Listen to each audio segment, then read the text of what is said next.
Hello friends, welcome back to my YouTube channel magic of cooking. तो friends, आज के चले एसेছি মাছের একটি রেসিপির সাথে। তো আজকে করছি তেলাপিয়া মাছ। তো বেগুন আলু দিয়ে আজকে তেলাপিয়া মাছের ঝোল করব। একদম ঘরোয়া একটি রান্নার রেসিপি নিয়ে চলে এসেছি। তো আর বেশি কথা না বাড়িয়ে চলুন আজকের এই ঘরোয়া রান্নাটা দেখে নিই। তেলাপিয়া মাছের ঝোলটা আমি কিভাবে করছি সেটাই আজকে শেয়ার করব। তো আর বেশি কথা না বাড়িয়ে আজকে এই তেলাপিয়া মাছের ঝোলের রেসিপিটা দেখে নেওয়া যাক। এই রেসিপিটা করতে যা যা উপকরণ নিয়েছি সবগুলো প্রথমে একবার দেখে নিই। তো এখানে নিয়ে নিয়েছি আলু, বেগুন আর কাঁচা লঙ্কা। তো আলুটাকে আমি যেহেতু মাছ রান্না করছি তো এইরকম লম্বা লম্বা করে কেটে ধুয়ে নিয়েছি। আর নতুন আলু বললে খোসাটা ছাড়িয়ে নিই। আর এখানে আছে বেগুনগুলোকে আমি লম্বা লম্বা করে কেটে ধুয়ে নিয়েছি। আর নিয়েছি 4-5টা কাঁচা লঙ্কা। আর এখানে আছে মাছ, তেলাপিয়া মাছ। তো মাছগুলোকে আমি কেটে ভালো করে ধুয়ে নিয়েছি। এবার মাছগুলোকে নুন আর হলুদের গুঁড়ো দিয়ে মেখে নেব। তো প্রথমে দিয়ে দিচ্ছি নুন। তো পরিমাণ মতো নুনটা দিয়ে দিলাম। এবারে দিয়ে দিচ্ছি হলুদের গুঁড়ো। বেশ, এবার মাছগুলোকে মেখে নেব। আর সবার প্রথমে মাছগুলোকে ভেজে নেব। তো মাছগুলো ভাজার জন্য গ্যাস অন করে একটা কড়াই বসিয়ে দিলাম। কড়াইটা গরম হওয়ার পর এবারে দিয়ে দিচ্ছি সর্ষের তেল। এবার তেলটাকে খুব ভালো করে গরম করে নিতে হবে। তো তেলটা গরম হয়ে গেছে, কড়াই চারিপাশে তেলটাকে লাগিয়ে নিচ্ছি। তো তেলটাকে লাগিয়ে নিলাম। এবার মাছগুলোকে ভেজে নেব।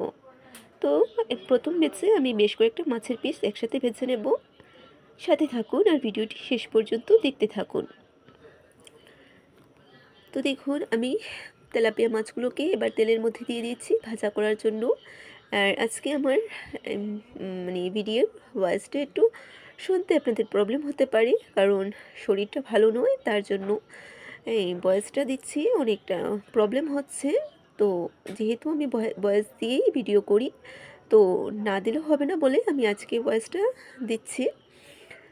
তো মাছগুলো উল্টে পাল্টে ভেজে নিয়েছি, তুলে নিলাম। এবারে দিয়ে দিচ্ছি ফোড়নে গোটা জিরে। তো জিরেটা হালকা ভাজা হওয়ার পর এবারে দিয়ে দেবো কেটে রাখা আলুগুলো। তো পরিমাণ মতো নুন দিয়ে দিচ্ছি। এবার ভালো করে আলুগুলোকে নাড়াচাড়া করে ভেজে নেব। তো আলুগুলোকে একটু সুন্দর লাল লাল করে ভেজে নেব। তো নাড়াচাড়া করে একটু ঢেকে রাখছি যাতে আলুগুলো ভাজা হওয়ার সাথে সাথে সেদ্ধ হয়ে যায়। আর দেখুন, ঢাকনা তুলে নিলাম আর আলুগুলো সুন্দর লাল লাল করে ভাজা হয়ে গেছে। এবারে কেটে রাখা বেগুনগুলোকে দিয়ে দিচ্ছি। বেগুনটাকে আলুর সাথে আবারও নাড়াচাড়া করে ভেজে নেব। পরিমাণ মতো নুন দিয়ে দেব। এবার নাড়াচাড়া করে ভেজে নিচ্ছি। একদম ঘরোয়া একটি রেসিপি আজকে আমি করছি, আলু বেগুন দিয়ে তেলাপিয়া মাছের ঝোল। তো নাড়াচাড়া করতে করতে দেখুন বেগুনটাও ভাজা হয়ে গেছে। এবার এক এক করে বাকি মশলা অ্যাড করে নিচ্ছি। প্রথমে দিয়ে দিলাম হলুদের গুঁড়ো, দিয়ে দেবো লঙ্কা গুঁড়ো, আর দিয়ে দেবো জিরে ধনে বাটা। তো পরিমাণ মতন আমি সব মশলা এখানে অ্যাড করে নিচ্ছি। আর লঙ্কা গুঁড়োটা আপনারা আপনাদের পছন্দ মতো দেবেন, ঝালটা বুঝে। অল্প জল দিয়ে দিলাম। এবার মশলাটাকে ভালো করে কষিয়ে নিচ্ছি।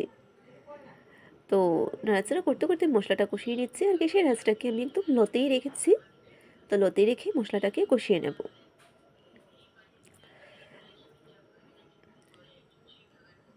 তো দেখুন, মশলাটা কষানো হয়ে গেছে। আমি নাড়াচাড়া করে মশলাটাকে কষিয়ে নিলাম। খুব সুন্দর করে মশলাটা কষানো হয়ে গেছে। ব্যাস, এবারে দিয়ে দিতে হবে পরিমাণ মতো গরম জল। তো পরিমাণ মতন গরম জলটা এবার দিয়ে দেব। তো পরিমাণ মতন গরম জলটা আমি দিয়ে দিলাম।